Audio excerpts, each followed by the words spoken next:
Olá!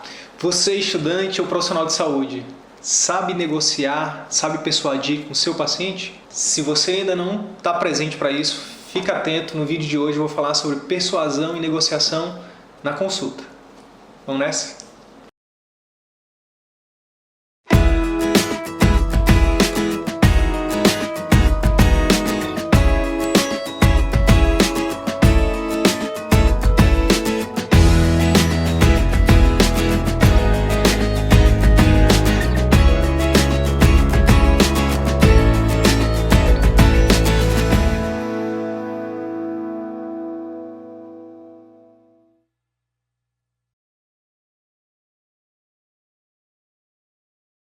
Seja bem-vindo a mais um vídeo aqui da Cuidado Integral à Saúde. No vídeo de hoje, a gente vai falar um pouco sobre negociação e persuasão. Pessoal, eu diria que esta ferramenta, essa habilidade, negociar, persuadir, é uma das responsáveis, ou a ausência dela, é uma das grandes responsáveis pela grande dificuldade que os profissionais têm de fazer com que os pacientes eles sigam as orientações e sigam a terapêutica que a gente propõe. A ausência dessas habilidades pode estar gerando um rombo no orçamento público e privado gigantesco. Então, a ideia do vídeo de hoje é mostrar, através de duas consultas, de uma forma incorreta e uma forma correta, alguns dos principais pontos dessa habilidade e que você pode, a partir da leitura desse vídeo, você já pode começar a negociar com seus pacientes e perceber a importância dessa habilidade na sua prática diária.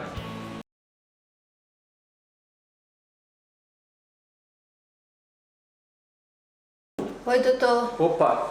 Eu vim aqui porque eu tô com uma sinusite, E eu sei só melhora se eu tomar antibiótico, e aí eu vim aqui pra... Seu nome é Maria?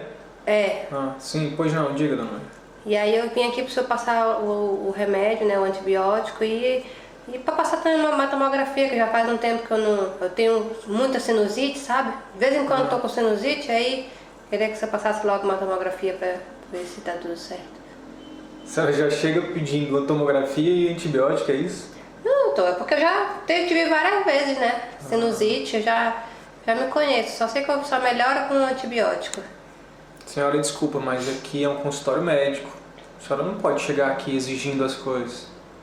Primeiro a senhora tem que me dizer o que a senhora está sentindo, aí eu vou avaliar para ver se a senhora realmente tem necessidade ou não de fazer o antibiótico, entendeu? Ou de fazer o exame. Entendeu? Tá bom, vamos lá. Eu tô sentindo...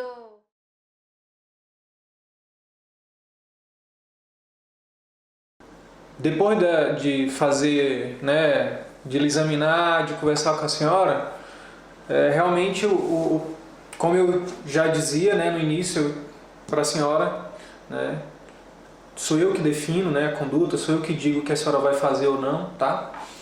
E no seu caso, o que a senhora tem não é uma sinusite, a senhora tem uma rinite, tá? Rinite não precisa de antibiótico, não tem necessidade de tomografia. Doutor, só melhora quando eu tomo antibiótico. Todas as vezes foi assim. Senhora, não queira discutir com o médico aqui sou eu estou dizendo que a senhora não precisa, tá? Eu vou passar aqui um remédio para a senhora fazer, tá bom? Só isso. Mas isso daí é o quê? É um remédio para rinite, só isso que a senhora precisa saber, tá? Não é o antibiótico? Não. E o senhor não vai passar nem a tomografia que eu pedi? Também não. Tá bom, então. Então eu vou em outro médico. Vou achar um médico que vai passar a tomografia e o antibiótico. Fique à vontade. Aqui. Bem, gente, quais são os principais erros que a gente consegue perceber nessa primeira cena? Primeira coisa, já de início, o médico ele não demonstra empatia pelo sofrimento da paciente. Muito pelo contrário, ele começa ali com um tom de sarcasmo, beirando o deboche, que é algo que, para o clima emocional da consulta, para uma relação terapêutica começar, é extremamente péssimo, é muito ruim. É tudo que o paciente não precisa naquele momento. Provavelmente é um paciente que, quando o paciente chega exigindo assim as coisas, geralmente é um paciente que já vem sofrido, ele já vem de outro profissional que foi mal atendido, ele está com um problema sério, né? Ele está com outros problemas que não só aquele problema, então ele busca acolhimento numa consulta com o médico ou com outro profissional de saúde. Além disso, fica visível que a paciente fica irritada, já aumenta o tom de voz. E o médico, ao invés de contornar, ele piora a situação, ele impõe a autoridade dele de forma desnecessária. Ele fala, aqui é um consultório médico, aqui quem manda sou eu. Desnecessário isso. Isso é, mais uma vez, algo que não agrega, pelo contrário, desagrega, afasta o paciente. Além disso, o profissional ele não negocia, ele não explica, ele não justifica, ele não busca entender os motivos pelos quais a paciente está pedindo aquilo ou exigindo aquilo, né? Esse, pessoal, é o típico perfil do médico, do profissional de saúde paternalista.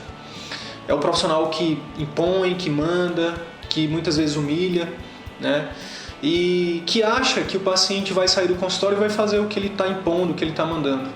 Mas o que a literatura médica aponta é que esse tipo de profissional, na maioria das vezes, o paciente não segue o que ele está pedindo, o paciente não faz as orientações, o paciente não usa as medicações e acaba que isso é um dos grandes responsáveis pela baixíssima adesão à terapêutica que a gente tem documentada na literatura médica.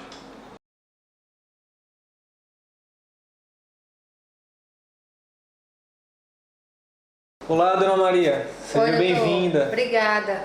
Estou vindo de outro médico agora, minha esperança é o senhor, doutor. É o seguinte... O que foi que houve? Eu estou com uma sinusite de novo, né? E aí eu venho aqui com o senhor, para o senhor fazer o tratamento, passar o remédio para poder comprar, né? O antibiótico e também para passar uma tomografia, porque eu quero saber, como eu tenho muita sinusite, eu quero saber se está tudo bem, né? Entendi. Tá, Dona Maria, mas antes deixa eu entender primeiro a sua situação, né? Me fale o que a senhora está sentindo. Tá, eu tô sentindo, eu tô com...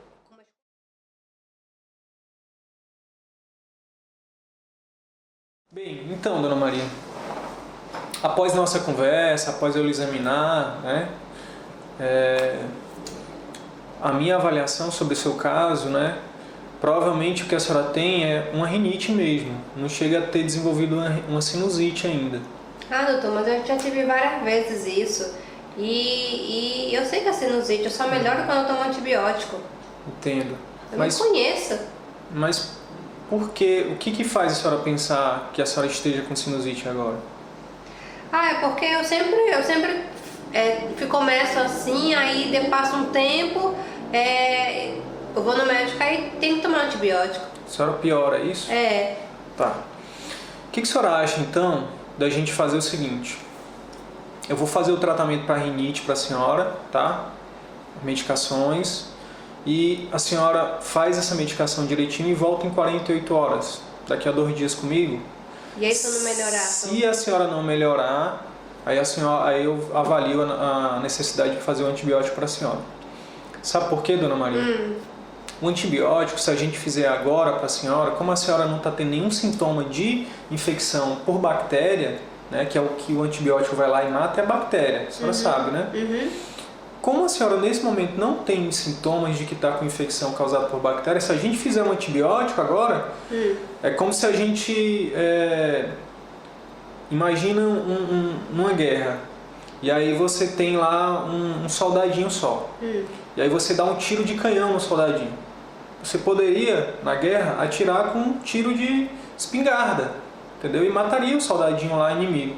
Se você dá um tiro de canhão, você desperdiça, né, uma munição muito grande. Então, assim, o antibiótico é como se fosse um tiro de canhão, entendeu? Não há necessidade de fazer isso agora. Só com esse tratamento, né, que eu estou prescrevendo para a senhora, já seria suficiente para melhorar o seu quadro de rinite e não desenvolver a sinusite. Além disso, o antibiótico, se a gente usar de forma desnecessária, no momento errado, a senhora acaba desenvolvendo uma coisa chamada resistência. Que é assim, a gente usaria o antibiótico agora, daqui a pouco, quando a senhora realmente tivesse com problema, o antibiótico não ia funcionar mais. Entendeu? Então a gente não quer desenvolver uma resistência na senhora, né? Aí, se isso acontecer, se um dia a senhora desenvolver resistência, aí tem que ir para antibióticos muito mais fortes que têm efeitos colaterais. Pode causar problema nos seus rins, no seu estômago. Entendeu? Mas se eu não melhorar, aí o senhor passa o antibiótico para mim? Exatamente. Se a senhora me der esses 48 horas fazendo a medicação como eu estou prescrevendo, direitinho, seguindo as orientações, se a senhora não melhorar, aí eu vou lhe avaliar novamente. Pode ser assim? Tá, eu vou confiar no senhor, viu? Mas passa pelo menos a minha tomografia, então. Tá. Em relação à tomografia, eu preciso lhe explicar uma coisa. A senhora sabia que a tomografia ela equivale a mais ou menos a cerca de quase 1000 raios-x?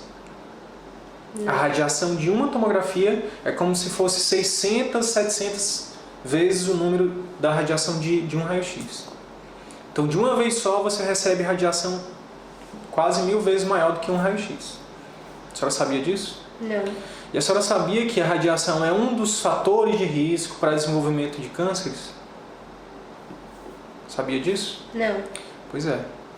Então, assim, dona Maria, a tomografia ele é um exame excelente, mas a gente tem que ter muito cuidado na hora de fazer esse exame, tanto o médico de prescrever, quanto a senhora de fazer. Se eu prescrevo uma tomografia para a senhora agora, sabendo que a senhora não precisa, eu estou sendo negligente com a senhora.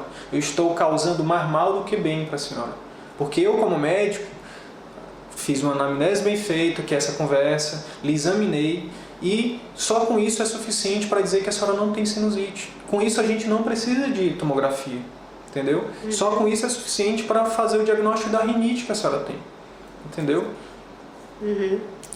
Tá bom, então não dá para, se não vai passar 700 radiações, passa pelo menos um raio-x, doutor. Um raio-x? Tudo bem. Então, isso vai lhe deixar mais tranquila? Vai. Se eu passar esse raio-x para a senhora vai fazer essa medicação direitinho? Faço. A senhora volta comigo em 48 horas? Volto. Então pronto, vou prescrever o raio-x para a senhora, tá bom, dona Maria? Tá bom. Tá Obrigada. mais tranquila assim? Pelo menos o senhor foi diferente dos outros médicos, pelo menos o senhor explicou, né, o que está acontecendo. Pois é. A nossa função é essa, é explicar também. Tá bom? Vou prescrever Tá bom. aqui o remédio e a gente se vê em 48 horas. Obrigada. Bem, pessoal, já nessa segunda cena, a gente percebe que o profissional ele começa já demonstrando empatia, ele faz uma escuta ativa, né? Ele faz um cumprimento cordial, tudo aquilo que a gente já aprendeu aqui em outros vídeos. Diferente da cena anterior, ele começa a negociar desde o primeiro minuto da consulta. Ele fala, tudo bem, mas antes eu preciso entender o seu caso. Isso já é uma negociação. É uma técnica que a gente chama de cedência condicionada. Você diz que vai fazer se a paciente ou se determinada coisa acontecer. Então você coloca uma condição para fazer aquilo que o paciente quer. Logo depois o profissional também usa uma técnica chamada resposta avaliativa, quando ele pergunta para a paciente: o que faz a senhora pensar que seja isso? Né? O que faz a senhora pensar que a senhora tenha sinusite? E aí isso faz com que o paciente, primeiro, que ele perceba que o médico ouviu o paciente, que o médico ouviu ele, né? E segundo, faz com que o médico entenda o que o paciente realmente pensa sobre o que é sinusite e dá, digamos assim, munição para que o médico possa explicar de forma mais pormenorizada para que o paciente entenda. Ele começa a negociar no início, mas depois ele continua negociando. Então ele fala, se a senhora fizer essa medicação em 48 horas não melhorar, a senhora volta que eu prescrevo o antibiótico. Então isso é uma negociação. Negociação, né, através dessa cedência condicional. Né? Beleza, eu vou fazer o antibiótico, mas primeiro a senhora faz 48 horas dessa medicação aqui. E o médico ganha a confiança da paciente. Em seguida ele justifica, ele explica, ele até exemplifica quando ele fala, né, ele faz a analogia da guerra, da bola de canhão, da bala de espingarda, né? E aí a paciente já demonstra na resposta dela que ela entendeu, né? Assim como ele fez também em relação à tomografia e o raio-x, né? O paciente responde, tá bom então, doutor, o senhor não vai me passar então 700 raio-x, então passe pelo menos um. Então fica ali um clima de diálogo, né? Tão importante quanto, o que fica claro também nessa segunda cena é que o médico ele busca entender os motivos da paciente. Por que ela quer esses exames? Por que ela acha que ela está com sinusite? Então isso também faz com que esse clima emocional adequado, essa relação terapêutica, né, mais forte. E finalmente também o médico busca também sempre ver se a paciente entendeu o que ele está falando. A senhora entendeu? A senhora sabia que isso é assim? A senhora sabia que isso é assado? Isso é uma forma de fazer com que a paciente realmente entenda o que você está falando. E você também acaba percebendo se a paciente entendeu a sua mensagem. Então percebam que a negociação e a persuasão são ferramentas indispensáveis para o sucesso terapêutico. E aí, pessoal, gostaram do vídeo? Pelo que eu tenho visto nas nossas redes sociais, realmente muita gente está gostando. Eu gostaria de aproveitar e agradecer a todos que estão curtindo, estão compartilhando, comentando. Gratidão por isso. A gente fica muito feliz. São mais de 100 mil pessoas alcançadas, mais de 50 mil visualizações. O último vídeo teve 50 compartilhamentos. A gente agradece muito. Isso nos mostra que a gente está no caminho certo, né? E, de novo, reafirmando o nosso propósito, nosso objetivo principal é ajudar profissionais de saúde, médicos, enfermeiros, nutricionistas, todos, a se comunicarem de forma adequada, né, com seus pacientes, que o paciente saia do consultório, do hospital, da unidade básica, de qualquer lugar onde o profissional de saúde esteja, mais confiante, com a sensação de ter sido bem atendido, saindo de lá realmente entendendo o que o médico falou, saindo de lá realmente dedicado a fazer o tratamento que foi proposto. Esse é o nosso objetivo, esse é o nosso propósito. Espero que vocês estejam gostando e continuem aí seguindo as nossas redes sociais, deixando o seu compartilhamento, o seu like, o seu comentário. Se você é profissional de saúde, estudante da área da saúde, se quiser saber mais, baixe o nosso e-book aqui no link na descrição do vídeo e comece desde já a ser um profissional diferenciado no mercado de trabalho, que sabe se comunicar com seu paciente, tá? Que consegue ter um sucesso terapêutico mais elevado e, no final das contas, acaba se tornando um profissional mais realizado profissionalmente. Beleza? A gente se vê no próximo vídeo. Até mais.